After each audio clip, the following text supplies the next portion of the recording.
The Love Song of J. Alfred Prufrock. If I thought that my reply would be to one who would ever return to the world, this flame would stay without further movement. But since none has ever returned alive from this depth, if what I hear is true, I answer you without fear of infamy. Let us go then, you and I, when the evening is spread out against the sky like a patient etherized upon a table. Let us go through certain half-deserted streets, the muttering retreats of restless nights in one-night cheap hotels and sawdust restaurants with oyster shells. Streets that follow like a tedious argument of insidious intent to lead you to an overwhelming question. Oh, do not ask, what is it? Let us go and make our visit. In the room the women come and go, talking of Michelangelo.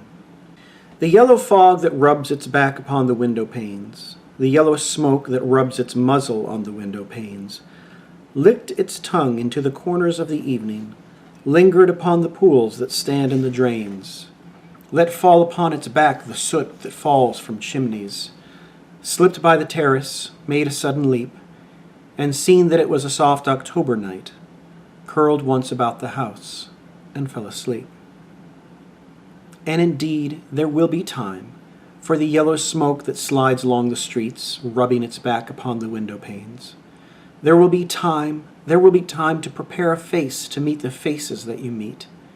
There will be time to murder and create, and time for all the works and days of hands that lift and drop a question on your plate.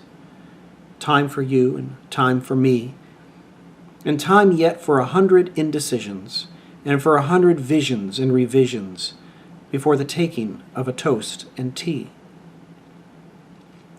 In the room the women come and go, talking of Michelangelo.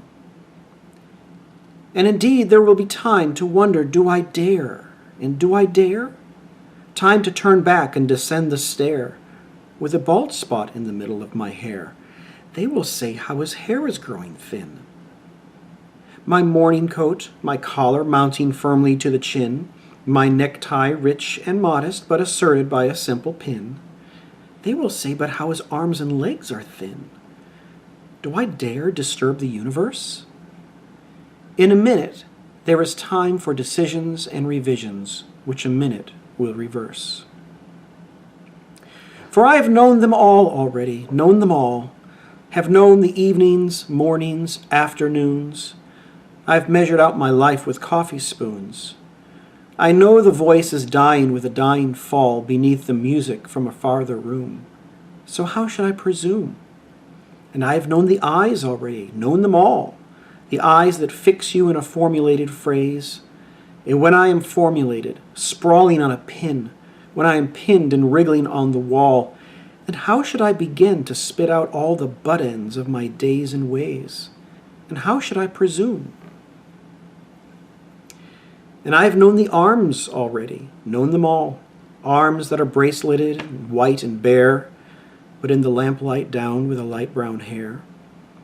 Is it perfume from a dress that makes me so digress?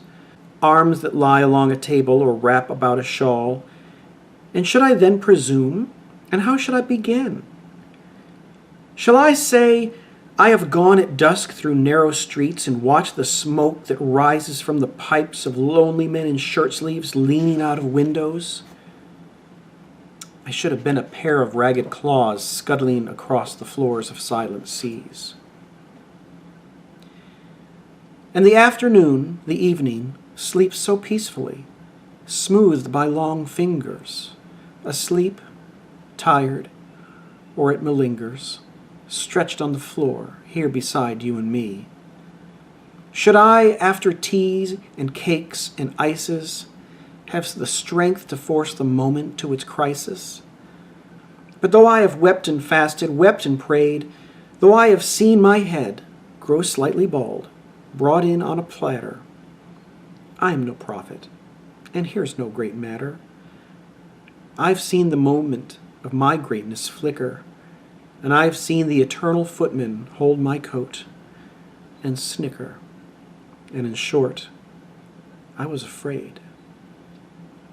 And would it have been worth it after all? After the cups, the marmalade, the tea, among the porcelain, among some talk of you and me? Would it have been worthwhile to have bitten off the matter with a smile, to have squeezed the universe into a ball, to roll it towards some overwhelming question, to say, I am Lazarus, come from the dead, come back to tell you all, I shall tell you all? If one, settling a pillow by her head, should say, that is not what I meant at all. That is not it at all.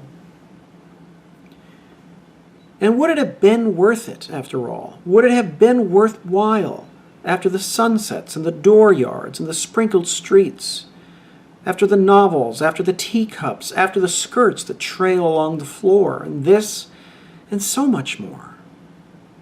It is impossible to say just what I mean.